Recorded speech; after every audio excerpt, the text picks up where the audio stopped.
Hello everyone and welcome to Ash's Whiskey Wars. Today's video I'm going to be sharing with you guys my Island Whisky of 2024. Now the rules are I have to have bought and reviewed that whisky this year. So the winner will be different for each year. And I actually bought just 2 unpeated Islers, although one is a finished in peated Isla casks, but it's not actually peated. And I actually did buy 4 Taliskers this year, so very Talisker heavy year. And that is because I really enjoy Leipzig. And I had the Sky, the Storm and the 10. But I wasn't really blown away.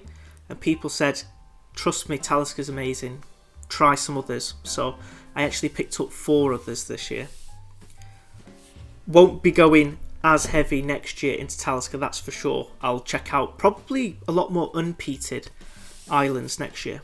So I'll quickly just mention what island whiskies that I'm choosing through today. So we have the Arran 10-year-old, which is unpeated, the Old Pulteney Huddart, which is a non-age stated Old Pulteney finished in peated casks, the Talisker Port Ree, Talisker finished in port casks, the Talisker Distillers Edition, which I believe is finished in Amoroso casks, both very fruity, and then a new purchase, we have a special edition for 2023. This Talisker is the Explorador, bottled at cask strength at almost 60% ABV, and it's finished in a combination of white, tawny and ruby port casks. The Talisker Parlay edition, which is a limited edition Talisker, finished in cognac casks. And then finally we have a Leipzig 9-year-old, bottled at cask strength and finished for all its life in Bordeaux red wine casks. So actually quite fruit forward this year, really. I think what I'll do is I'll pick up the top 3 and just talk about them and knock out 4 straight away. So straight away we can say goodbye to this one, which I know is controversial. I know a lot of people like that one. I don't.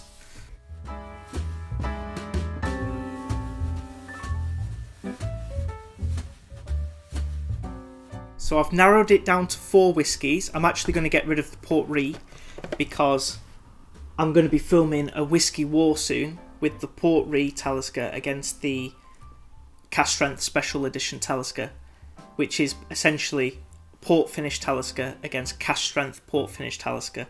Really excited to film that one for you guys. But neither are my island pick of the year. And right in front of me we have 3 very different island whiskies. The Arran 10 really impressed me. It's given me something completely different in an island whiskey for me. I love tropical fruits, it has that in there, but it also has coconut in there, which I've never had in a whiskey before. I really do enjoy that. The Distillers Edition Talisker actually surprised me as well. I really do like its sherry forward nature. The Amoroso casks do dominate the whiskey. And then we have a cask strength, and this whiskey really did surprise me because I thought the casking for a full 9 years at cask strength would dominate the whiskey, and it really doesn't. Of course it affects the whiskey quite a lot, but it doesn't dominate like the Talisker does. But I ended up picking up different notes in here, which I really did like. A lot of forest notes and herbal notes, and some pine as well, which is one of my favourite notes. So this one was truly special.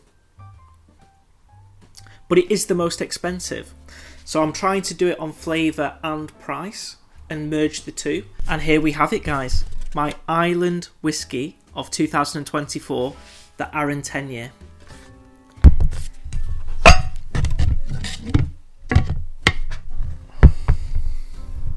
Now, why is this whiskey my favourite whiskey in the island region of this year? Because there are some really good whiskies that I've picked up this year for this region. But for me, it was just the flavours. I really did like. Now, I would love to try this with a bit longer in the cask, I have to be honest. But what I did like is the notes they mention. Rarely do I pick up most of the notes in a whiskey that the distillery mention, but here I would say it's pretty accurate. I do get the vanilla, I do get coconut, and they put hazelnuts. There is something like a waxy walnut in there, but for me, I get tinned peaches, and it doesn't mention that, but that is the note I get, and it is a note that I really do enjoy. And for its price, I picked this whiskey up for £32, I believe, over Black Friday. RRP, I believe this whiskey is a little bit more expensive than that, probably towards the high 30s. My only regret is only trying this whiskey in the last couple of weeks. I should have bought this whiskey a long time ago. It's really, really nice. And the fact that I would 100% buy this whiskey again seals the deal for me. This had to be my island pick of the year. And I've surprised myself, I've probably surprised a lot of people at home as well, because I'm a peat head. I love my peat. But I think I've got the most enjoyment out of a whiskey this year from this bottle. So I had to pick it. Okay guys, that's going to do it for me today. My island whiskey of 2024 is the Arran 10-year-old. Do let me know in the comments down below if you agree or disagree with that decision. And please do let me know what your island pick of the year is. I'm always interested to know other recommendations out there. If you like the video, please like the video, please share the video, and most importantly, do click that subscribe button down below. That really does help me out. I have a Patreon account and a PayPal account linked below, where all proceeds go towards new whiskey for the channel. So any help there would be much, much appreciated. I hope you're all having a merry, merry Christmas this year. I must admit, I'm in the mood now. I'm really, really in the mood. The Christmas songs are playing all the time. I hope you all have a great, great Christmas and a happy new year. Thank you so much for watching this video, and I hope to see you all for the next Whiskey War.